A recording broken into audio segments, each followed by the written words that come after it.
ওম असतो मा सद्गमय तमसो मा ज्योतिर्गमय মৃত্যুর্মা অমৃতম গময়া। নমস্কার, শুভ সন্ধ্যা। আজ অধ্যাপক শান্তিলাল মুখার্জি পরেশচন্দ্র নীলিমা গুপ্ত স্মারক বক্তৃতা। অধ্যাপক শান্তিলাল মুখার্জি। ডক্টর শান্তিলাল মুখার্জি ছিলেন একজন বিশিষ্ট অধ্যাপক ও লেখক। সাহিত্য, অর্থনীতি এবং রাষ্ট্রবিজ্ঞানে তার জ্ঞান সর্বজনবিদিত। তার পিএইচডি থিসিস স্বামীজির উপর the philosophy of man making উচ্চ প্রশংসিত এবং পুরস্কারপ্রাপ্ত। ডক্টর মুখার্জি বহু গবেষকের নির্দেশক ছিলেন। তাঁর লেখা অনেক গ্রন্থ বিভিন্ন বিশ্ববিদ্যালয়ে এবং শিক্ষা প্রতিষ্ঠানে পাঠ্যপুস্তক রূপে সুপারিশ করেছে। তার চিত্তবৃত্তি সম্বন্ধে গবেষণামূলক গ্রন্থ সুধী সমাজে অত্যন্ত সমাদৃত। ডক্টর মুখার্জির লেখা অনেক প্রবন্ধ বিভিন্ন পত্রপত্রিকায় প্রকাশিত হয়েছে। শ্রী গোবিন্দলাল সারৌগী কর্তৃক প্রতিষ্ঠিত এমজি সারৌগী ফাউন্ডেশন এন্ডাওমেন্টের পৃষ্ঠপোষকতায় এই স্মারক বক্তৃতাটি সুআয়োজিত। পরেশচন্দ্র গুপ্ত। পরেশচন্দ্র গুপ্তের জন্ম 1886 খ্রিস্টাব্দে। তাঁর পিতা শ্রী শরৎচন্দ্র গুপ্ত ঢাকার নারায়ণগঞ্জ মহকুমার সপ্তগ্রামের জমিদার ছিলেন। ঢাকায় তার ওকালতিতে বড়ই খ্যাতি ছিল। শুধু তাই নয়, ঢাকায় তার নামে একটি স্কুল ও একটি রাস্তার নাম এখনও বিদ্যমান। পরিবারটি বর্ধিষ্ণু ও স্বনামধন্য। পরেশচন্দ্র গুপ্তরা 6 ভাই ও 2 বোন। এদের মধ্যে খ্যাতনামা ছিলেন যোগেশচন্দ্র গুপ্ত। জেসি গুপ্তকে সকলে এক নামে চিনতেন। তিনি ছিলেন একজন কৃতী ব্যারিস্টার ও চিফ হুইপ অফ কংগ্রেস। তাঁর পুত্র শ্রী সাধন গুপ্ত এমপি ও এক্স অ্যাডভোকেট জেনারেল, নাম করা ব্যক্তিত্ব। গুপ্ত পরিবারের সকলেই উদারচেতা ছিলেন। উদারচেতা ও মানবিক পরেশচন্দ্র তাঁর বাড়ির দরজা দুর্ভিক্ষ বা দাঙ্গা হাঙ্গামার সময় সর্বদা খুলে রাখতেন। পরেশচন্দ্র 7 বছর বিলেতে পড়াশুনো শেষ করে কলকাতা কর্পোরেশন ওয়ার্কস বিভাগে দায়িত্ব নিয়ে যথেষ্ট সুনামের পরিচয় দেন। এই সময় পরেশচন্দ্র কলকাতা রামকৃষ্ণ মিশন সেবা প্রতিষ্ঠানে শ্রীমৎ স্বামী দয়ানন্দজি ও শ্রীমৎ স্বামী গহনানন্দজির সাথে কাজ করার সুযোগ পান। পরেশচন্দ্রের হাতেই সেবা প্রতিষ্ঠানের জলের ব্যবস্থা সুচারুরূপে সুসম্পন্ন হয়। তিনি বেলুর মঠের অনেক পূজনীয় প্রবীণ সন্ন্যাসীদের সান্নিধ্যে আসেন। শ্রীমৎ স্বামী অভয়ানন্দজি মহারাজ অর্থাৎ ভরত মহারাজ গুপ্ত পরিবারের অভিভাবকের মতো ছিলেন। অনেক রকম ব্যবসার মধ্যে ইন্ডিয়া সাইকেল নামে সাইকেল ম্যানুফ্যাকচারিংয়ে তিনি ছিলেন ভারতে প্রথম। তিনি পিতার একটি ইচ্ছা পূরণ করেন সোনপুরের মেলা থেকে একটি ছোট হাতি কিনে এনে, এবং হাতিটির নাম রাখা হয়েছিল রামপিয়ারি। ওই হাতির পিঠে উঠেছিলেন পূজনীয় স্বামী প্রেমানন্দজি, স্বামী সম্বুদ্ধানন্দজি, এমনকি শ্রীমৎ স্বামী বীরেশ্বরানন্দজিও। পরেশচন্দ্র পূজার সময় ঢাকায় সপরিবারে গিয়ে তার জমিদারিতে প্রজাদের আনন্দদানের জন্য পূজার 5 দিন থিয়েটার, যাত্রা ও গানের আসর বসাতেন, আর সেই সঙ্গে থাকত খাওয়া দাওয়া। বেলুর মঠের সঙ্গে পরেশচন্দ্র তার সহধর্মিনীর আত্মিক যোগাযোগ ছিল। উৎসব অনুষ্ঠানে তিনি সকলকে নিয়ে বেলুর মঠে যেতেন। শ্রীমৎ স্বামী নির্জরানন্দজি মহারাজ অর্থাৎ মোহিত মহারাজ তাঁর নাতি ছিলেন। স্বল্প রোগ ভোগের পর 1970 খ্রিস্টাব্দে পরেশচন্দ্র রামকৃষ্ণ লোকে যাত্রা করেন। কামারপুকুর ও জয়রামবাটির চরণামৃত পান করে জয় রামকৃষ্ণ বলে কন্যা শ্রীমতী অঞ্জলি সেনের কোলে তিনি শেষ নিঃশ্বাস ত্যাগ করেন। নীলিমা গুপ্ত। পরেশচন্দ্রের সহধর্মিণী নীলিমা গুপ্ত 17 জুলাই 1908 খ্রিস্টাব্দে জন্মগ্রহণ করেন অধুনা বাংলাদেশের ঢাকা শহরে। 15 বৎসর বয়সে তাঁর বিবাহ হয়। ঢাকার ইডেন স্কুলে পড়াশুনো করেন। কলকাতায় বিয়ের পর আসেন এবং লরেটো কলেজে পড়াশুনো করেন। শ্রী সারদা মঠের তিনি মেম্বার ছিলেন। শ্রীমৎ স্বামী ওঙ্কারেশ্বরানন্দজি অর্থাৎ অনঙ্গ মহারাজের তিনি মন্ত্রশিষ্যা ছিলেন। তাঁর পিতা অশ্বিনী কুমার দাশগুপ্ত ভক্ত মানুষ। তাঁর ভবানীপুরের বাড়িতে নিয়ম করে কথামৃত পাঠ হতো। সেখানে সুখেন কর এবং কথামৃত খ্যাত পল্টু নিয়মিত আসতেন। সব সম্পত্তি তিনি সেবা প্রতিষ্ঠানে দান করে গেছেন। জীবনের শেষ 15 বৎসর দৃষ্টিশক্তি হারিয়ে তিনি পৃথিবীতে ছিলেন। 1999 খ্রিস্টাব্দের 15ই মে তাঁর জীবনাবসান হয়। পরেশচন্দ্র গুপ্ত নীলিমা গুপ্ত স্মারক বক্তৃতা তার কন্যা স্বর্গীয়া অঞ্জলি সেনের পৃষ্ঠপোষকতায় সুআয়োজিত। আজ ইংরেজিতে অধ্যাপক শান্তিলাল মুখার্জি এবং পরেশচন্দ্র নীলিমা গুপ্ত স্মারক বক্তৃতা প্রদান করবেন অধ্যাপক Partha Sarathi Sengupta, senior professor of behavioural science. তাঁর আলোচনার বিষয় our democratic citizenship under threat under AI from AI or human beings. আমি অধ্যাপক সেনগুপ্তকে অনুরোধ করি তার আলোচনা শুরু করবার জন্য।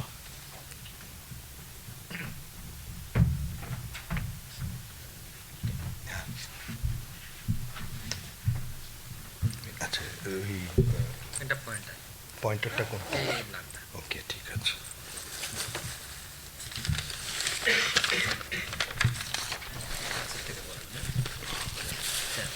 হ্যাঁ, hello.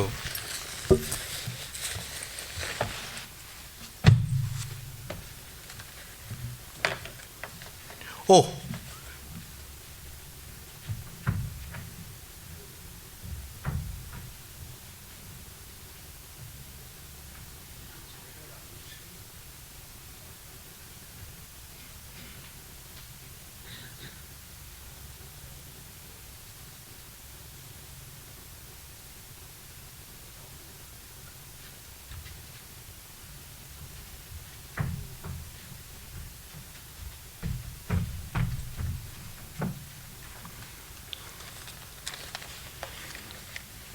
so good evening, ladies and gentlemen. It's a pleasure to be here again. I was here about 2 years ago giving a talk on future of Homo sapiens, and I'm here again now and giving a talk on is our democratic citizenship under threat from artificial intelligence or human intelligence. I shall take you on a trip with some slides and some videos and make it as interesting as possible for you. And thank you very much for coming. And thank you, Shivananda. This paper is my homage to late Reverend Swami Ranganathanandaji. I have given the dates, 1908 to 2005. In a few other slides, I'm giving the dates. Now, I'm going to take you on a historical trip. So it's not just you're sitting and listening. You have to pay attention. Instead of getting attention. That's been the problem with our human race. Getting attention is, transformative. But paying attention is transmitting. So whatever we discuss today, you ought to be discussing outside also or internalize it within you, because I have come to certain wonderful conclusions about our human race, where we are going, where we are. And I would like to share that with you so that you can empathize with the human race. You're part of it. So, getting attention actually gives you a very, is a reactive mode. Is a reactive mode. But paying attention is more responsive. So I am requesting you to respond with me. That's important. When Swamiji was around, we lived in an age then when we could still say humans know how to be. Today, in 2024, we live in an age where humans can only react. So that is why I'm saying that we should be responsive to what we are discussing today. Second slide.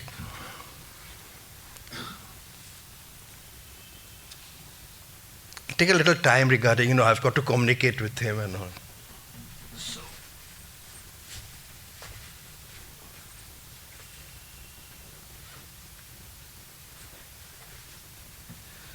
So this is Shivananda. We are all familiar with him. And I'm going to quote, "An uncanny darkness has descended on the world today. Those who are blind, they see the most today. Those whose heart have true love, no affection. Those whose heart have no love, have no affection, no striving or compassion, the world stands still today without their counsel. But those who still have deep faith in humanity, those who still believe in noble truth, or principles, or art, or devotion, their hearts have become the food of vultures and jackals. উনি বাংলায় যেটা বলেছিলেন আমি বাংলাতে, অদ্ভুত আধার এক এসেছে পৃথিবীতে আজ, যারা অন্ধ সবচেয়ে বেশি আজ চোখে দেখে তারা, যাদের হৃদয়ে কোনো প্রেম নেই, নেই প্রীতি, নেই করুণার আলো, পৃথিবী অচল আজ তাদের সুপরামর্শ ছাড়া। আর যাদের এখনও গভীর আস্থা আছে মানুষের প্রতি, এখনও যাদের কাছে স্বাভাবিক বলে মনে হয় মহৎ সত্য রীতি কিংবা শিল্প অথবা সাধনা, শকুন ও শিয়ালের খাদ্য আজ তাদের হৃদয়। সো দিস ইজ দ্য এই সিচুয়েশনে আমরা এখন, আমি ইংরেজি বাংলা দুটোই বলবো, এখন আমরা এখন বসবাস করছি। আপনারা যদি কেউ ডিসএগ্রি করেন বলতে পারেন, কিন্তু এই সিচুয়েশন থেকে আমি জিনিসটাকে নিয়ে যাচ্ছি আমার টপিকটা, which is our democratic citizenship under threat from human intelligence or artificial intelligence? The hallmark of expertise is no longer how much you know, it's how well you synthesize. It's how well you synthesize information. Scarcity in the past rewarded human knowledge acquisition, but information abundance today requires pattern recognition. It's not enough to collect facts. The future verily belongs to those who can connect the dots. So these dots and dashes we have to collect. Mind and matter have gone.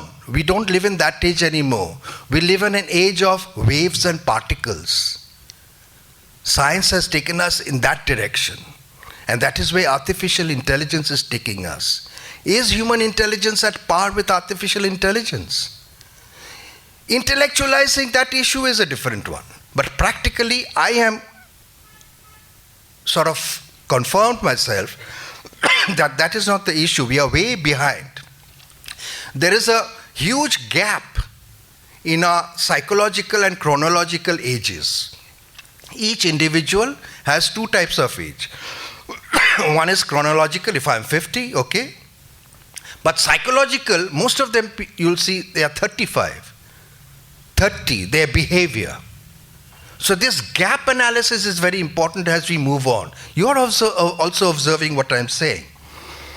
I found this message was sent to me by my friend in the UK, Joe, and I found the message, and just as I was preparing, I found this message very exhilarating and very befitting my instant responsibilities to Swamiji Suparnananda ji, request to deliver this particular talk.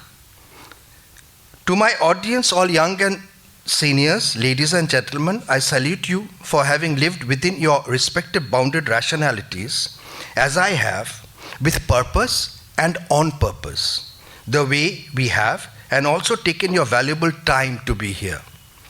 We have been rabbits in our own Alice in Wonderlands. I recall Joseph Epstein's nail-biting poem Ambition, The Secret Passion. But contextual to what I wish to share this evening with you, to revalue and review if artificial intelligence or human intelligence is more dangerous, I cannot but share an excerpt from Nobel Prize literature, Nobel Prize winner in 2005, writer, actor, activist Harold Pinter's acceptance speech. He said, "When we look into the mirror, we think the image that confirms us is accurate. When we look into the mirror, we think that the image is accurate. But move a little bit or a little bit millimeter this way, and the mirror image changes. We are actually looking at never-ending range of reflections. Sometimes a person has to smash the mirror because it is on the other side of the mirror that truth actually resides, and we never find it. Most of us. Yes, I will take you on a journey of truth. In fact, it is mandatory today to do so because we all have challenges as a community to restore human dignity, the dignity of the fading human community in Bengal and in India.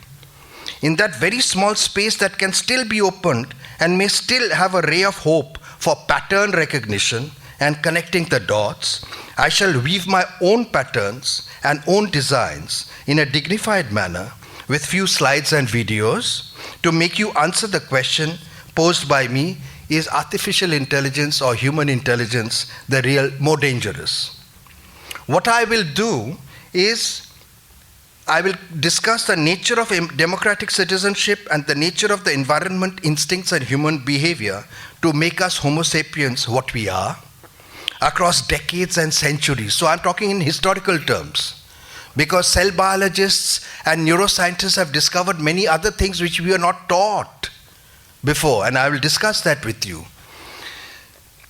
I will share computer scientists, science fiction writers, philosophers, neurologists, and cell biologists, physiologists linked to brain and anatomical studies since early 20th century till now.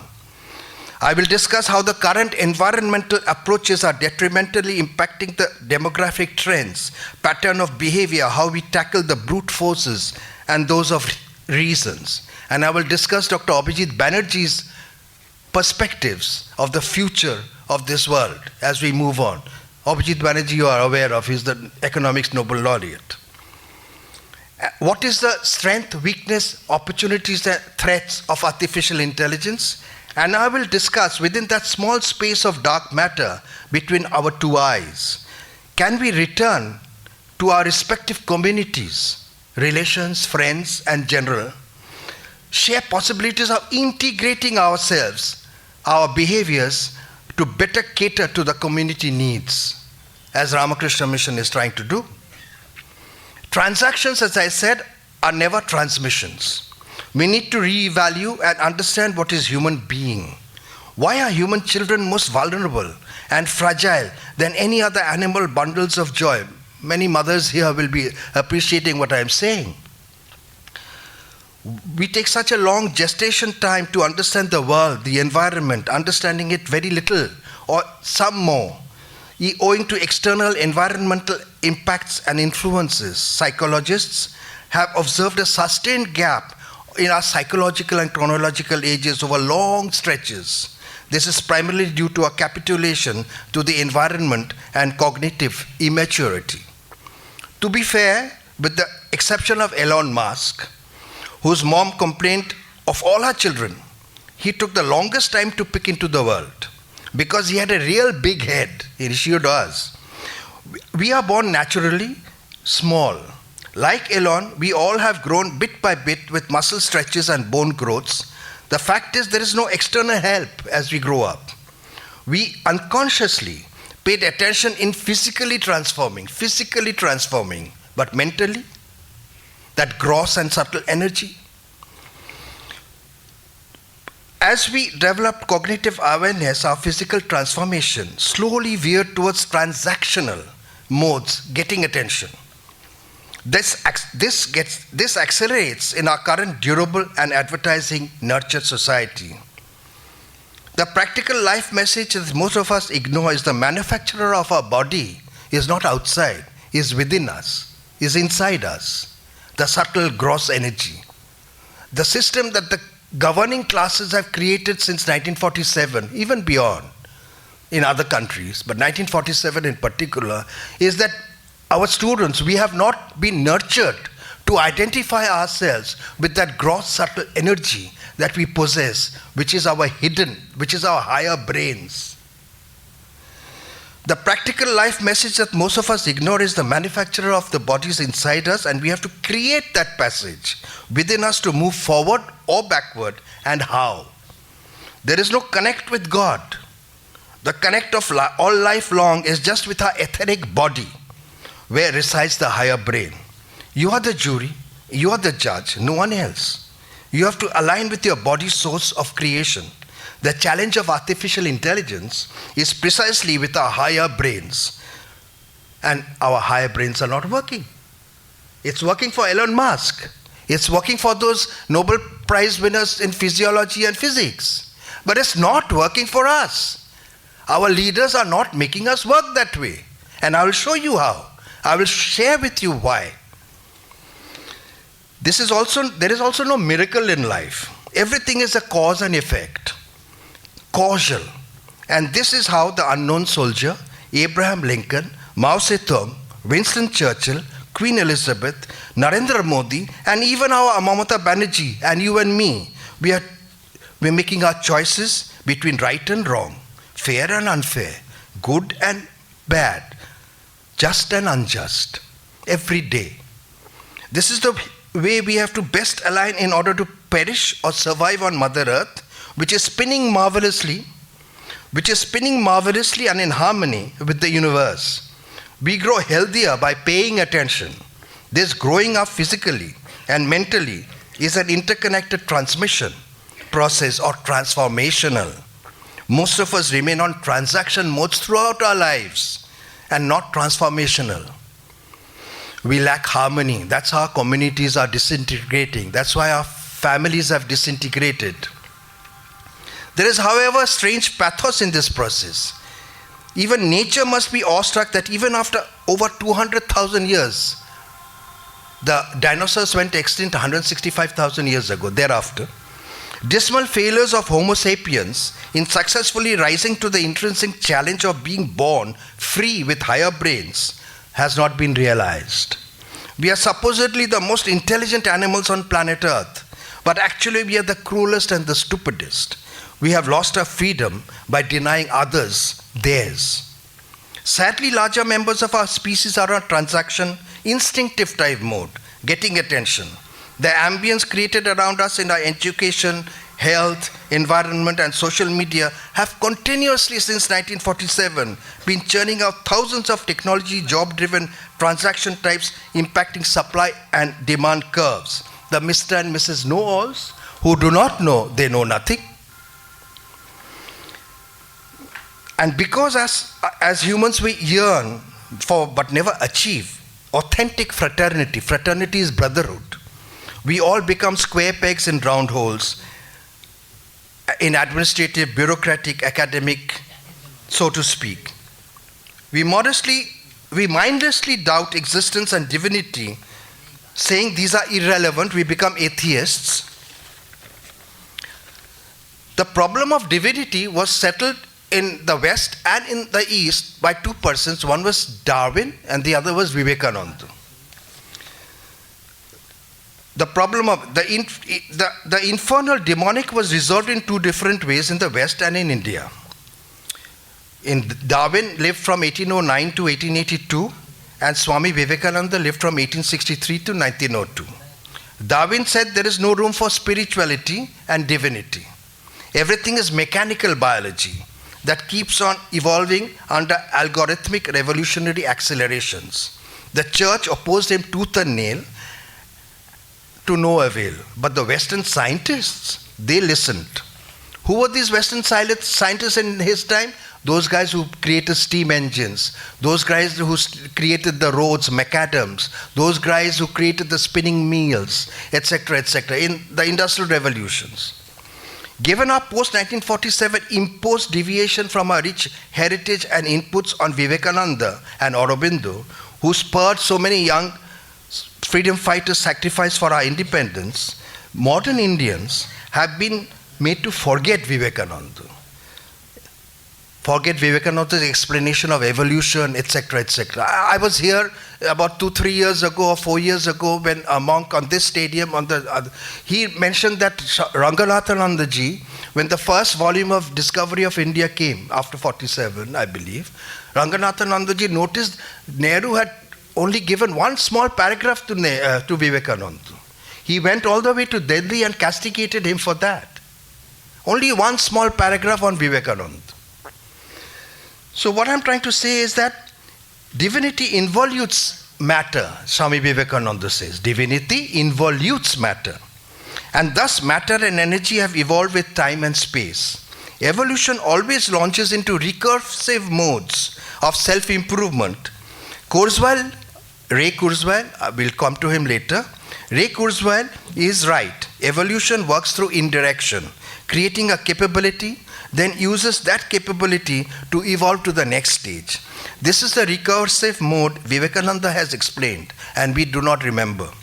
In this thoughtful logic lies my own contention that with the utter failure of Homo sapiens as a viable race on planet Earth, divinity or evolutionary processes are now using artificial intelligence created by man to eclipse human intelligence for betterment of existence. We must accept this inevitability with gratitude.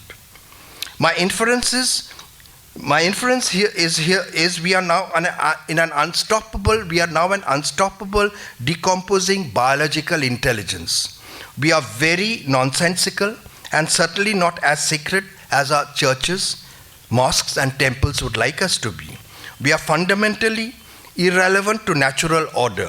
We are not at all driven by our higher brains. We have devolved as individuals, as communities and societies, and I also believe this is the most singular challenge for creating Vikshit Bharat that is happening around us at 2047. Is there any problem?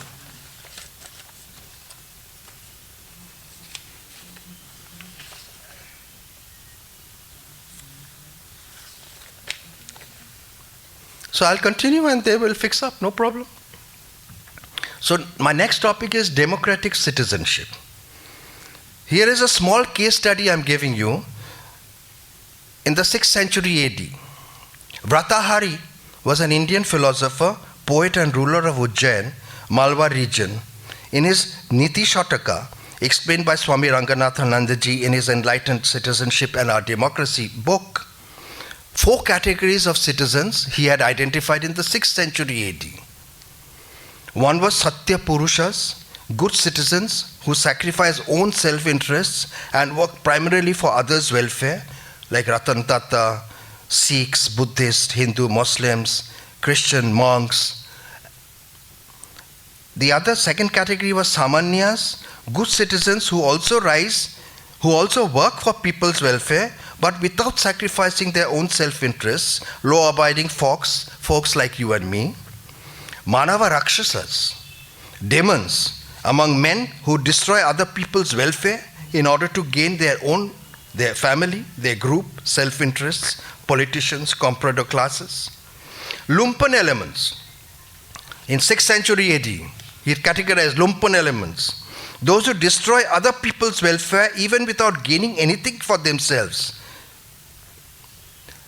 I leave it to your good senses. I'll come back to this later, but in 6th century AD, he defined his society with this. We have the same category of people, possibly much larger in number. India has had many worthy, realized souls post-1947 who have been role models at least to many of us seated in this audience. The Tata Scions, Abdul Kalam Azad, Lal Bahadur Shastri, Indira Gandhi, 2 of my favorites, B.R. Ambedkar, Vallabhbhai Patel, Mother Teresa, C.V. Raman, Homi Bhabha, Vilayat Khan, Narayan Murthy, Sunil Gavaskar, and so many others. Pre-1947, from ancient times, we recall gratefully the contributions of Brahmagupta, Aryabhatta, Varaha Mihira, Ramakrishna Paramahansadev, Swami Vivekananda, J.C. Bose, Netaji Subhash, Ramanna Maharshi, the freedom fighters, and so many others. But how come our society at micro levels today, in our communities in particular, are more petrified of the demons and lumpen classes today? Why? Isn't something wrong with our society? William Dalrymple has come out with a lovely book called The Golden Head. It's worth reading. He gives a lot of historical data on India's great India that was. Very clearly, this indicates the status of the role of democratic citizens today. Very clearly. Examples abound in history that Homo sapiens became self-destructive species since post-1000 AD as speed accelerated with coming of elephants, horses and chariots and later gunpowder. But the true efficacy of this observation is very apparent since the 1750s Industrial Revolution to the current digital revolutions. As the world began to get viciously polluted, humans began losing their spiritus, their breath. You know, the breath is very synchronized with the universe. This breathing practice is very critical. If you can, perhaps your inner, the energy, the wonderful energy that you have, the hidden energy, is hidden in that breath that we take. How well we take that breath. So human beings, I'm saying, are losing the breath power. Our most important natural gift from nature to live natural life. Zooming into post-47, we have augmented the Praja mindset and not the democratic citizenship that Ambedkar dreamt of. The aims of 2047 Vikshit Bharat make creating enlightened citizenship critical for India's socio-political and spiritual improvement across 21st century VUCA paradigms. Political games cannot be played to delay this national goal. This has practical, ethical, and moral implications attached to national loyalty linked to democratic citizenship. The heart of the matter, the essence of asserting one's democratic citizenship, is first understanding who am I? Where am I going? How do I get there? These have transcendent significance. Our parents, teachers never have the time to guide, and fewer younger generations have this need today because of the situation they are growing up in. Are we then already a deformed species? What then is the dynamics woven in content, scope, and restrictions in democratic citizenship? It must be based on the platform of developing awareness of body-mind dynamics with character and social virtues, civic grace of our work, and efficiency directed at community integration. Our schools, our colleges, are they practicing this? In my time when I was in college, NCC was a compulsory thing. There's nothing like that now. These improve egalitarian processes in civic living to negotiate, to regulate, and to conduct community life. These enable maximum individual life fulfillment as a law-abiding, aware human person mentored by a proactive state policy. On the one hand, you have a proactive state policy. On the other hand, you have a transforming individual growing up. It is more and more apparent that without discipline, we live in disintegrating societies, where everyone knows everything about the world through the internet, but no one knows anything about life. It may appear that our fundamental rights and directive principles enshrined in the Constitution are a deliberate masterstroke, indicating our leaders shall be clearly teaching, or every teacher shall lead, or it is a mastermind surgical stroke to hoodwink citizens and sustain the Praja mentality from which our political classes reap compound interest. We remain cartoonist Lakshman's common man. We are transacting into repressed modes, unable to express, talk, and share within families and friends the pains, queries, and confusions of our inner selves. Medical research confirms we are miserably failing as a community because socio-political systems emphasize man-breaking and not man-making. Our convoluted environments through childhood, girlhood, youth, and adulthood is creating more mental illnesses within individuals, families, and communities for lack of community cohesion with clarity. Obsessive-compulsive disorders, attention deficit hyperactive disorders, borderline personality disorders, depressions, psychosis, anxieties, paranoia, and schizophrenia are increasing among the younger primary to active working age Indians. We are not killing ourselves. Our environment is turning into a huge killing field, and we are sitting here today, you're listening to me. It's a huge killing field that's happening. My subsequent data will show you, confirm. It is not inspiring that 77 years after independence, the patient-to-doctor ratio of India is 1 to 12,000 patients, citizens. In West Bengal, 1 to 10,000. Against the WHO recommended doctor-patient ratio of 1 to 1,000 from 1947 to 2024. And because psychological problems are more, one doctor for 1 lakh citizens, psychoanalysts. We just don't talk about them, and this is this is already having ripple effects in our society. The tragedy in our constitution does not make it mandatory. Our constitution does not make it mandatory to stimulate our inner chords, the higher brains in families and schools of learning and interrelationships. Its contents provide guarantees of basic and supplementary rights, obligations, duties, without any discipline thrust to transform into better citizens or change agents. Lackadaisical state policies under immature governments from 52 to 2000 notwithstanding, we now need to plan and train our youth much like the brilliant Indian cricket teams have. The Indian cricket team has transformed itself under Ravi Shastri. I'm giving you this example because it's before us. Under Ravi Shastri, Dravid and Gautam Gambhir.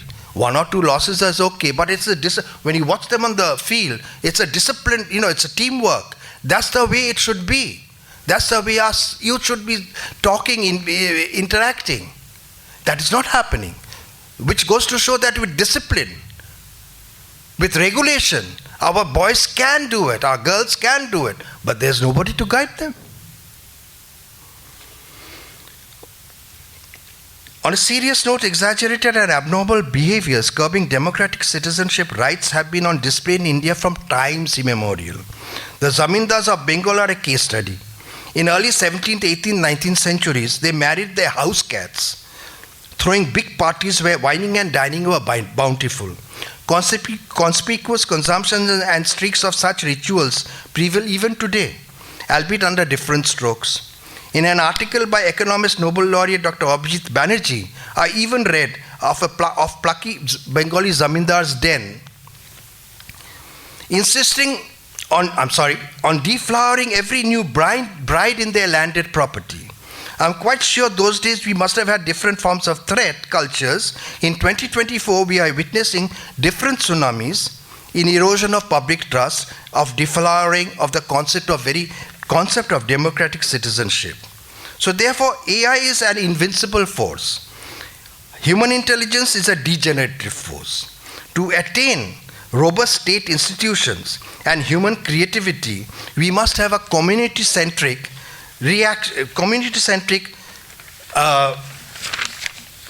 hello, can you change this?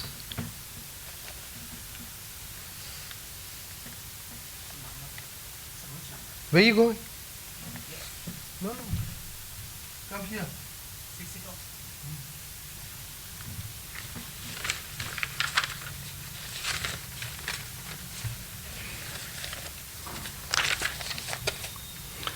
So here are 6 epochs. Ray Kurzweil is a person who's written this wonderful book, Singularity When Humans Transcend Biology. He is a futurologist. He's been feted by about 4 or 5 American presidents, and he has worked on artificial intelligence. He is a guru in Silicon Valley, and the Nobel Physics and Physiology winners today are indebted to him also because they have agreed and disagreed with him over the years. He has traced our evolution. These 6 epochs in our evolution, where the first Epoch 1, it happened trillions of years ago, where trapped electrons, they form stable molecules and create versatile carbons, which is the basic for life. Very basic for life it is. Okay.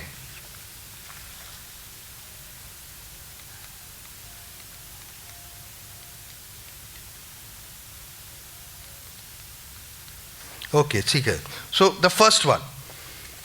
Trapped electrons formed, this is trillions of years ago, where patterns of matter and energy, time and space bond together and create discrete information. This is how the universe began. The second epoch is when self-replicating carbons trigger biological systems under precise DNA digital systems. Codification begins. Here, complex DNA and molecule form in larger clusters. This has happened actually, and because of which we are here today. Epoch 3 is where DNA-enabled neural patterns begin recognizing one another. DNA evolution produced life organisms, process stores, brains, nervous systems. This is when the dinosaurs were around. The exponential growth, Epoch 4, exponential growth in hardware and software, this is where we are living today. Hardware and software from 19th to 21st century enables humans to fine-tune technology, industrial revolution through to the digital revolution today. We are midway here. Epoch 5 and 6 is where human intelligence and non-biological intelligence merge, and then Epoch 5 takes over, where age of singularity begins from end of 21st century, and then Epoch 6 begins, where the whole universe lights up with non-biological intelligence. Space is the story of physics and chemistry, waves and particles. We possess both. Our bodies are chemistry inside and physics outside. This is a significant observation in context of our biological intelligence, which is rapidly merging with non-biological. As we are speaking with the smartphone, actually our biological intelligence, we've begun the process already. Through epochs 1 to 4, Kurzweil shows us how nature merged capabilities of waves and particles and then used that same capability to evolve to the higher wage. The speeds of information in atomic structures, DNAs and neural patterns having accelerated with mergers of atomic struggles in Epoch 1, coded DNAs in Epoch 2, neural patterns in Epoch 3 is currently under the acceleration of hardware and software designs in Epoch 4 and will be sucked up by technology and biological intelligence in Epoch 5, and finally by refined matter and energy saturating with intelligent processes and knowledge in Epoch 6. This is the beautiful and transparent journey of matter and energy. We are part of it. Given nature of our transacting and not transformative behavior, we are primarily 24/7 spawned by excess of greed, avarice, lust, anger, and less by desires to look within, understand life, and be a proactive being on planet Earth. If we did, perhaps the world would have been better. What fascinates me is this profound observation is that much like the patterns of evolution plotted by Kurzweil, from time to time, human civilization has, through barbaric tribes, agricultural and commune living epoch times, with brutal warfare, paradigm, industrial, and now digital revolutions, also created its own constructive and destructive capabilities. These have enabled mankind to scale higher capabilities in terms of technology, comforts, and opportunities, and also remain in a depressed, concerned mental stages of being. What began with natural virtuosity has come to pass as a very vicious and spiteful human nature. Why? This is where Swami Ranganathanji described in one of his books, we must be penetrating deeper into oneself to find higher and higher dimensions, opening up through languages of our grossest energy to subtle nerve fibers behind which is the psychic energy. Our environment, government, caregivers have taken politics as a profession, not as a service. They have taken politics to another tangent. And yet, among all animals, we are the most blessed with this virtuous capability. If I were to have been alive, say, for 2,000 years, I could say first we built the tools, then the tools built us. With my little experiential learning in Tao, I would have also claimed today world democratic conversations are breaking down, that our democratic and other institutions have actually never been resilient to challenges. As an aware human being, I would agree with Asimov.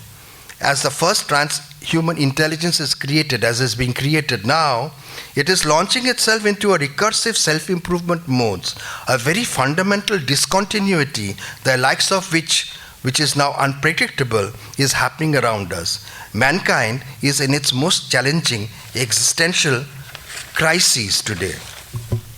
And now we come to change.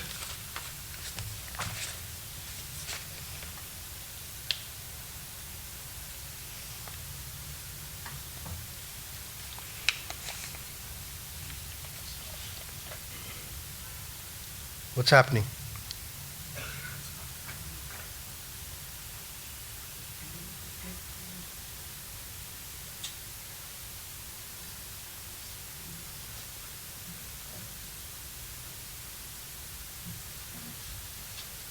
You go and call that guy. So I come to artificial intelligence. I come to artificial intelligence now. To comprehend the enormity of artificial intelligence, machine learning, architecture, ordinary humans torn as we are by misfortunes of the times and livelihoods we live in, we must raise our levels of dhyana, dharana, and samadhi through our paying attention mode. We have two basic problems. Most of us, as human beings today, most of us take the limit of her or his own vision for the limits of the world. My limitation is the limit of the world. I don't see. So human beings, we have not developed our long-term thinking. We are more short-term, medium-term thinking. And that's where we have not been able to, the state has not enabled that to happen. So most of us take the limit of her or his own vision for the limits of the world. Actually, this is not so. But as members of the human communities, we are so busy adapting to the newer world that we never adapt the newer world to ourselves. And the second part is that we have always created the new world, and it is a fact that's what science has achieved at each era of invention discovery. What science has achieved at each era of discovery, with a few exceptions, are comprehended by the general public decades later. So the smartphone came much earlier than now. But we are using the smartphone now. But actually technology began 30 years ago or 40 years ago. But we are using the product now. So what is discovered comes to us about 30, 40 years later. So there's a gap there. And over the years, our scientist fraternities have meticulously worked on patterns as they connected the dot comprehensively. Artificial intelligence and machine learning, we have been running towards welcoming them, like in Charlie Chaplin's Modern Times. Actually, our condition is similar to rabbits in a laboratory. The more agonizing issue critical to our future progeny, as AI surely eclipses HI, is we are meekly submitting to this change like pigs running from the gun, because we are yet not democratic citizens but still praja-minded. Can the goals of Vikshit Bharat 2047 make us consciously grounded to change or be changed? Do we have the conscious competence to make it happen? Or the person who was Vikshit Bharat must be having a game plan. Is his game plan to train our youth to be part of that Vikshit Bharat? Is his game plan aware that artificial intelligence is taking us towards a situation where we will have jobless growth, where we will have more people without jobs, where maybe we'll be filling them up in stadiums for watching cricket matches and football matches? That is a consideration that Vikshit Bharat has to take into consideration as we move into the artificial intelligence-oriented manufacturing processes. Coincidentally, Dr. Alexis Carrel had observed in his 1935 book, Man the Unknown, mechanical, physical, and chemical sciences cannot provide human intelligence, moral discipline, health, and nervous equilibrium. From the Industrial Revolution times, we have been drawn towards mechanical, chemical, and physical sciences, and less to what Dr. Carrel describes as the moral discipline, health, and nervous equilibrium balancing. The moral equilibrium has been left in the hands of the state governments. And thus far, our communities and families are breaking down rapidly. We are not realizing yet, but the root cause of our extinction is lack of empathy, feelings on the part of government machineries and ourselves. Historically, human societies have nurtured two camps, literary Philistines and scientific Philistines. I think you are getting complicated. Hello? Don't complicate things.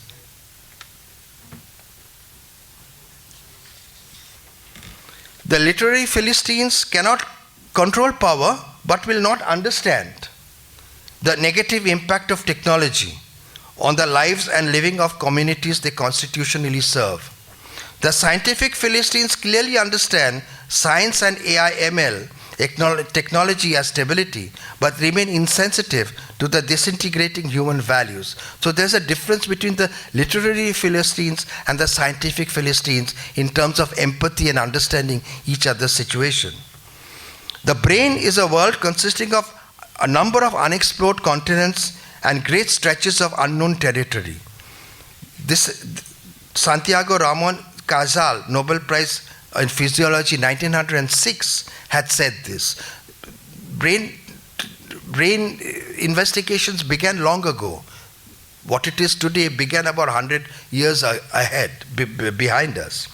Brute forces have been here all along. Brute forces have been there all along in contradictions within individuals, families, communities, and nations, but in two forms, non-antagonistic and antagonistic ones. Because the issue is the inevitability of the AI eclipsing HI, the non-antagonistic nature is slowly converting into an antagonistic contradiction. Yuval Noah Harari, he's written several books, a new superhuman caste, grilled in mischief, worse than our current ruling elites, may be in the making. Anything is possible in a world which has been ruled by Idi Amin, Hitler, Stalin, and the obnoxious Richard Nixon. Additionally, the systemic platforms of global socio-political and financial structures are also so weak with financial turbulences. It is a story of huge debt financing, accounting tricks, and mischief of free enterprise. So the critical questions, who am I, where am I going, do I belong here, remain unanswered. Unlike our freedom fighters, we suffer the existential crises that Sigmund Freud and Carl Jung interpreted so beautifully. Those who look outside dream. Only those who look inside awaken, Jung had said. Autocratic governments selfishly induce crude forms of patriotism that dull community inclusivity and build stereotype indifference. Governments have been fumbling with democratic ideals since the end of World War II, not only in India, everywhere. With unkempt promises, doles, subsidies, power has grown from arrogance to the I know best attitude. Government members relate to the three monkeys Gandhi left behind. But today, one of those monkeys is deaf, the other is dumb, and the third one is totally blind. Not for nothing did Gabriel Garcia Marquez, another Nobel laureate in literature, say, why go around with your eyes shut and minds closed and fail to recognize your true heritage? You are the world unto yourself. So take time to be still and find it all and begin to understand others and life. Marquez is one of the Vedantists who I appreciate much. So much like the spillover effects of managerial dynamism in the 1935 to 1980-90 period that engulfed American industry and the rest of the world, and drastically altered competition among industries, the focus of our scientists have been the human brain, body cells, transmissions, and this is why AI is going to eclipse HI. Futurist Alvin Toffler explained the technocultural changes in his books concerning communication and digital revolutions. The energy released in the 1930s came from innovative team management, individual initiatives, flexibility in business structures, and decentralization in decision making. Today, another futurist, Dr. Ray Kurzweil, compellingly explains their AI/ML energy with a clear-eyed, sharp-focused vision of the not-so-distant future. In his book and lectures, digital dynamism is doing likewise to enable AI to eclipse HI. He says so. There is no need to press the panic button anymore because all the buttons have been removed. An awesome energy today is vibrating from patterns of matter and energy, slowly saturating intelligent processes and knowledges. Unless as a community we anticipate what will happen, we may have missed the bus of time travel. So as our current biological intelligence relaxes to enjoy inconsequential gossips, mindless TV serials, and egotistic infighting perpetuated by getting attention, the sophisticated but well-coordinated technocrat elites and brute forces with lots and lots of power and money are actually weaving a magic web of infinite crass entertainment around us to divert attention from truth. Their spinning wheel will shortly and with reasonable certainty have AI eclipse HI in the midst of jobless growths and rise of useless class. But recall Dr. Alex Carroll when he said in his 1935 book, Man the Unknown, that mechanical, physical, and chemical sciences cannot provide human intelligence, moral discipline, good health, and nervous equilibrium. It is to those subtle energies variously pulsating within each one of us that this lecture is dedicated.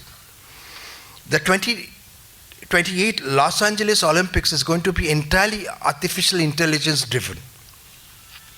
Dr.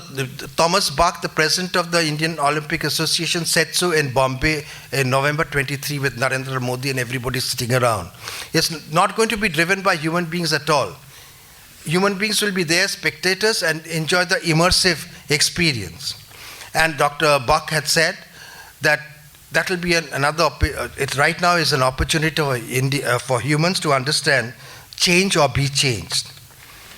So like revolutions that flow from the barrel of a gun, consciousness is an even more powerfully integrating energy that can outwit digital revolutions if the self and community aligned under non-antagonistic contradictions.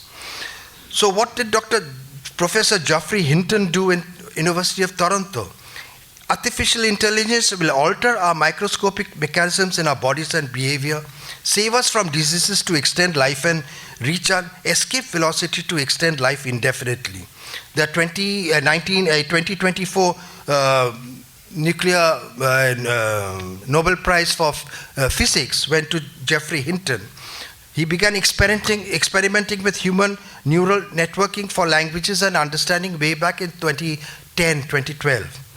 Both he and Dr. John Hopfield, who shared the prize, studied neural work, used algorithms, and improved upon all previous neural experiments to create computer capabilities in deep learning of speech recognition and vision. With John Hopfield, Hinton was awarded the Nobel Prize this time. Hopfield developed network pattern recognition as Hinton created methods of autonomous data property identification, advancing machine learning fundamentals. Suffice it to say, our distinguished scientists and computer professionals surely can monitor and regulate more swiftly than ever before the human brain. They are at the critical stage of merging technology with human intelligence, because cell biology and gene revolution discoveries from what the Nobel Prize winners of physiology 2024, Drs. Rufkon and Ambrose, have originally described. MicroRNA regulates synaptic plasticity for learning memory and control fate of neural stem cells.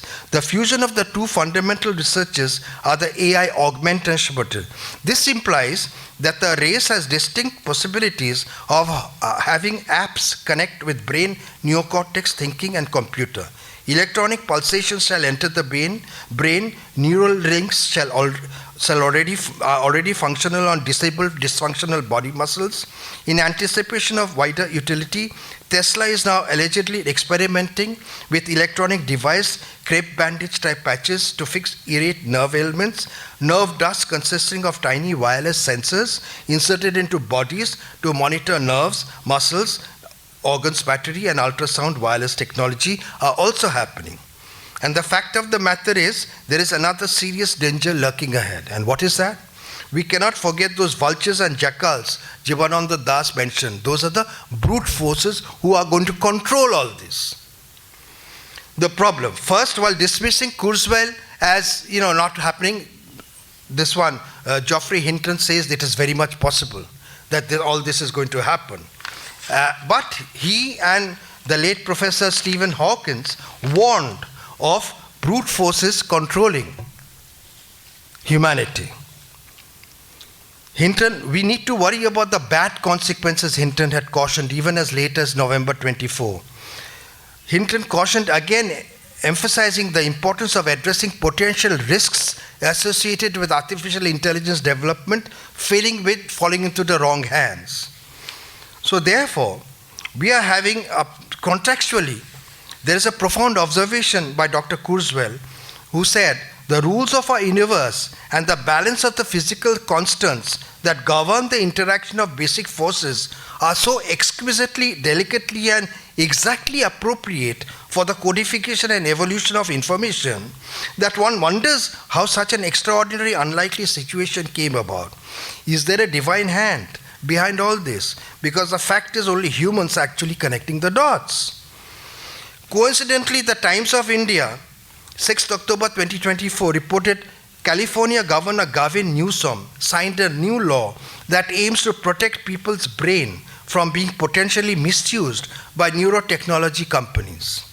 A growing number of consumer tech companies are providing cognitive apps to meditate, improve focus, and treat mental health conditions such as depressions. These products record brain data and virtually encode everything that goes in the minds, including thoughts, feelings, and intentions. The law passed by the California Assembly and Senate now includes neural data into the state's personal privacy law. Facial images, DNA, and fingerprints are now included to enable consumers to delete, correct, and limit their data from infringement. Now we know what is happening with all these people who ring us up and our bank accounts go haywire. Just a phone call or something like that. This is happening in Los Angeles in America. In our country also funny things are happening, and how much we are taking control of, I don't know. I really don't know. So this is the scenario with our artificial intelligence. Now we can go to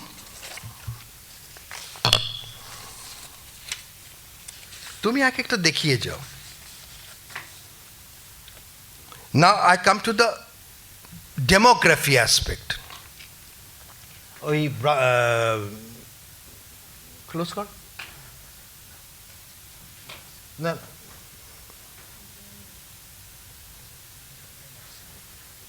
এটা না দেখালে পরে হবে না. Why don't you sit here?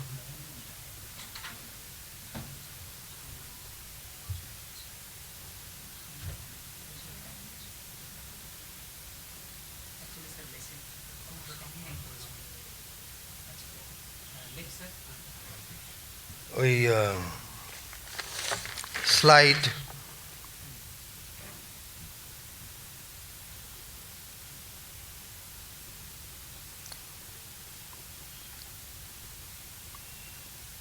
Slide 11 হবে.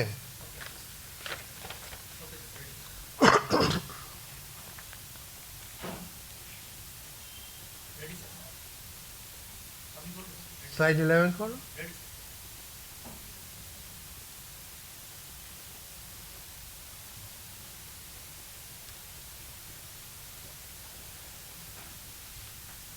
Now this is India's population today.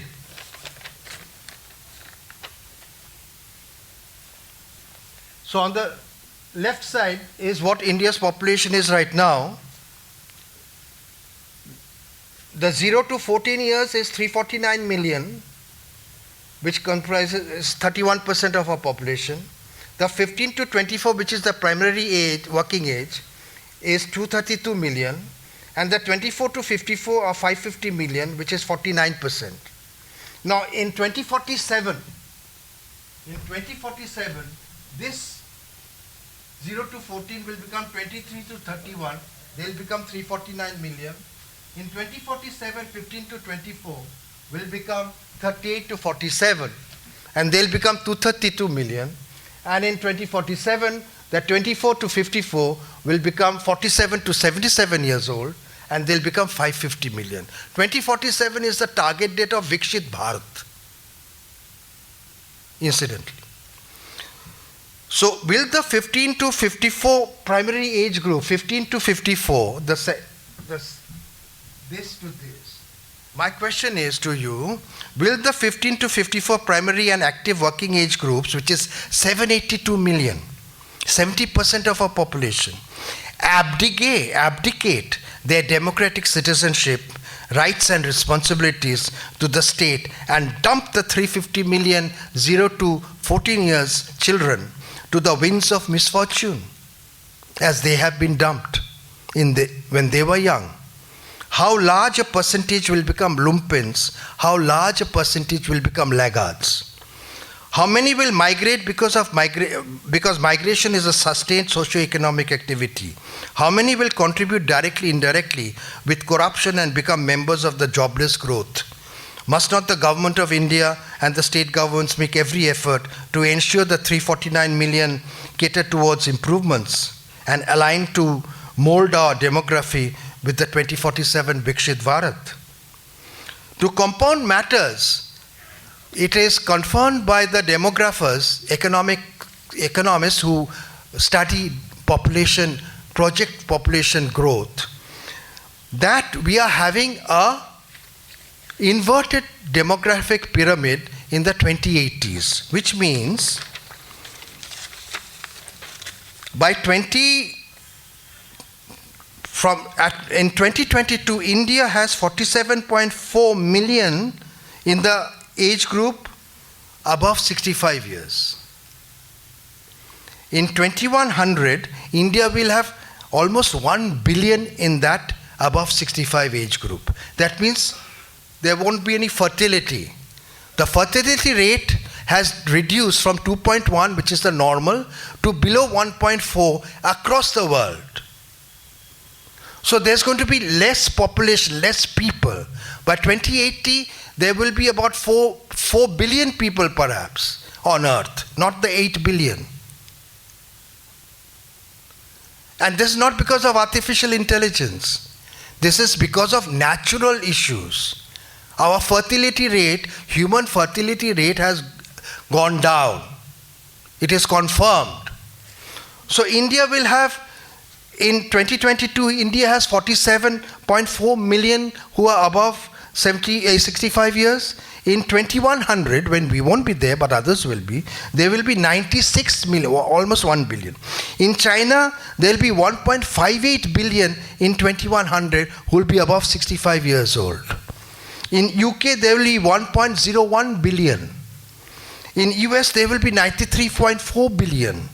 In Japan, there will be 1.35 billion above 65. In Italy, there will be 1.3 billion. South Korea, there will be 1.7 billion. So this is the way that things are happening. The younger working age, primary working age, active age group, they are going to go down. Jobless growth will also happen simultaneously.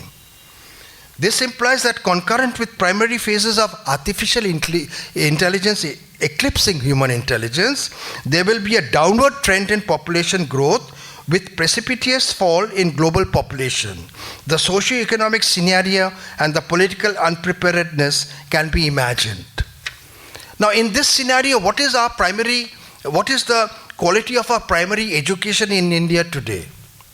I'm taking a quote from the Indian Education Review, which is a journal that aims to enhance the theory and practice of research in education. It says 11% of students were unable to recognize anything in primary level. 11% of students in primary level, class 6. 14.1% recognize only letters. 14.9% can read a word. 17% can read a paragraph of a story, and 42% can read the complete story. This is the 0 to 14 age group bracket of 349 million. Now every year this has been happening, say from 1957 till 2024. Every year the teachers have never led, have never taught. The teachers are having more time in earning their salary than molding students. So we have billions of such people who are already Mr. and Mrs. Know-alls who do not know, they know nothing. And we are having an aim of Vikshit Bharat. And we are having artificial intelligence at the beck and call, and, staring behind us. What is the situation of our health, public health? The scoring revealed, there was Times of India reported this, the scoring revealed 80% of existing 2 lakh public health centers in India do not meet the minimum set of standards for infrastructure, manpower, and diagnostic equipment, drugs, and other benchmarks set by the government. This shocking detail has emerged from a self-assessment exercise carried out by the government, in which 40,451 centers across states and UTIs were covered under the National Health Mission. The scoring revealed 20% scored 80% or higher that is needed to qualify as India public health, as under India public health standards compliant. 17,000 out of 40,000 scored less than 50%. And need I go on? Because there was nothing very encouraging about the state of the health centers that we have. 99% of us citizens remain uninformed on what is happening. Governance has no clue how to optimally use quantum computers for community welfare. And so is it time again to begin with the community upwards, because community integration bottom up is what is required, not top down. That has failed totally, because India's population will increase by another 311 million by 2037. Only 9% of this 311 million will relate to the southern states. India's 63 biggest cities are now home to more than quarter of its middle class populations. Key focus of demography will be mental health, lifestyle choices, super apps, e-commerce, etc., etc. Now this is the scene that is happening. What is the state of our mind?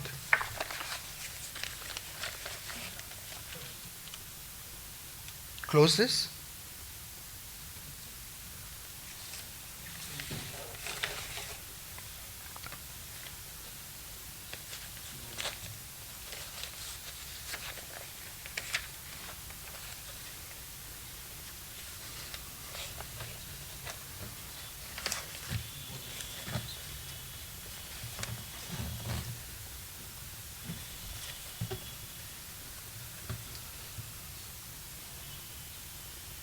Latest physiological discoveries indicate. So in the midst we have this, the artificial intelligence is already at it. They are incubating human babies. Please watch the video.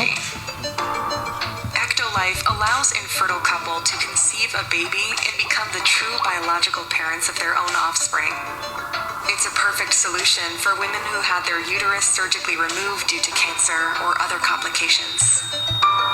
With Ectolife, premature births and C-sections will be a thing of the past.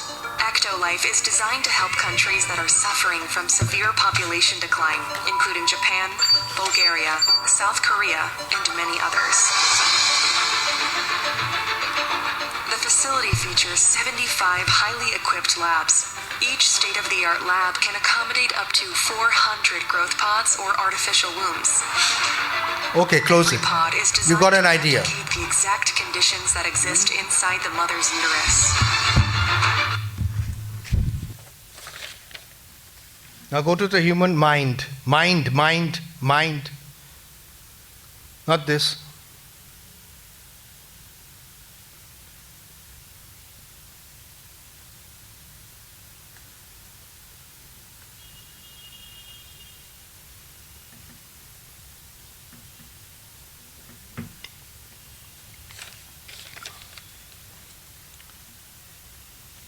The truth is, there is no difference among humans. There is only harmony of East and West. There is only harmony among colored and white-skinned, among Hindus, Muslims, Sikhs and Christians, Indians and Chinese, which again reconfirms the science of human possibilities, which triggers us to ask, within me, I think I know, within the me, I think I know, is there also an unknown me? Now this unknown me I have captured here. These are out of my control. And this is in my control. Today our system of education, our brain development has enabled us to focus more on out of my control than the in my control aspect.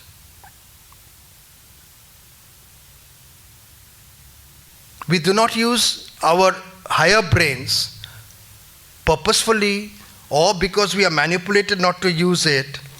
And what the scientists are saying today, cell biologists and all, they are saying latest physiological discoveries indicate instincts and acquired behaviors in one generation are passed on to the next generation. Our body cells read our thoughts from our perceived environment. In body cells, biologists and neural network scientists, refer to 2024 Nobel Prize awardees for physiology and physics, are meticulously working like push spikes to make energy for arrival of the powerfully simulated non-biological intelligence. Sadly, long-term thinking is benefiting our scientific community only, who have the wherewithal and vision. It is generally missing among our commonly blessed parents, teachers, leaders, and colleagues due to over-dependence upon environment and financial compulsions. Most state governments are crumbling due to treasury loot and fiscal mismanagement. Now, the National Library of Medicine, which is the official US website, has said molecular genetics confirms thousands of common and rare genetic variants contributing to mental illness. Dozens are due to environmental exposures associated with psychopathology. These mental disorders cause bipolar, depressive disorders, and schizophrenia. Joint studies of epidemiology and molecular genetics are confirming mental disorders are linked to both environment and genetics. This is National Library of Medicine, the official website of the government of USA. It is primarily established that the fixed interior milieu, which was created by nature post the extinction of the dinosaurs of 165,000 years ago, is a vital balance in temperatures inside live bodies in relation to the outside. The thermostatic equilibrium has enabled calming of Homo sapiens' central nervous systems with possibilities of probabilities of evolution to the utility of the higher brain. We have, with technology progress, instead prioritized escape routes to the 5 sense organs that nature has made abundantly outward. These sense organs are considered defective in terms of transcendence to higher thoughts. Higher state of existence occurs when the 5 senses are calm and the mind does not flicker and the reasoned intellect becomes absolutely steady. I therefore reason, with the exception of persons like Jesus Christ, Guru Nanak, Ramana Maharshi Ramakrishna, and handful of others who were born nature gifted with pre-nurtured calmness from birth and utilized their higher brains so dispassionately without any discomfort, the otherwise ordinary gifted humans like most of us here and our people outside have been unable to remain calm and steady in our lifespans for unending centuries.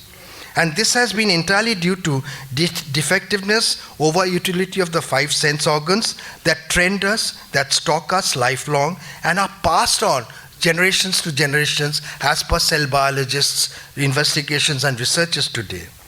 So, even as we congregate here and now, it is a fact that the world is going berserk at the beck and call of 5 human senses based on hunger, insecurity, geopolitical turbulences.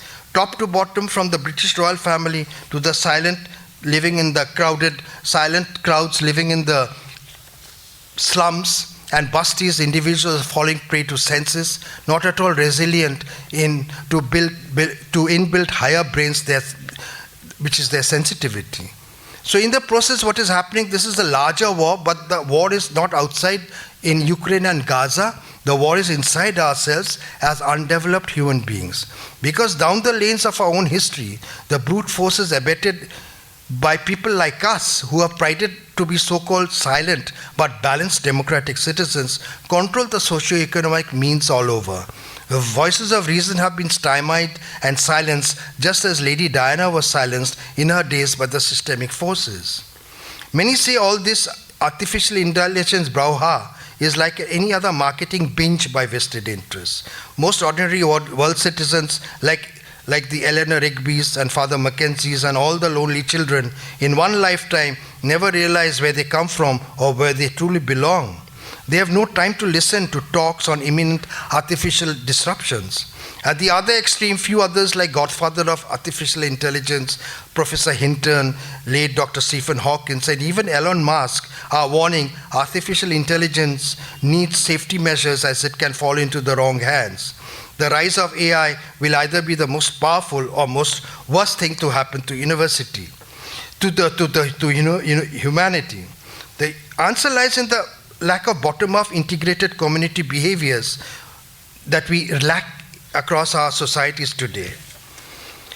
So contextual to us thus explain inherent limitations as a species. It is only appropriate that after 2.4 to 1.4 million years survival as Homo sapiens, that disappeared as cannibals, barbarians, and as our current Raju Bangya gentleman, ostentations, it is only appropriate to my reasonable thinking that biological intelligence must now make way for the non-biological.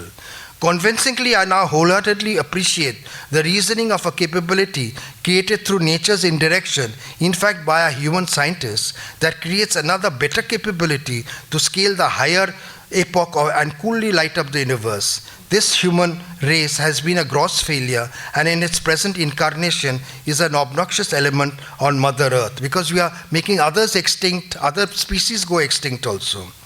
Brain surgeons, neurosurgeons, cell biologists have also said the same thing.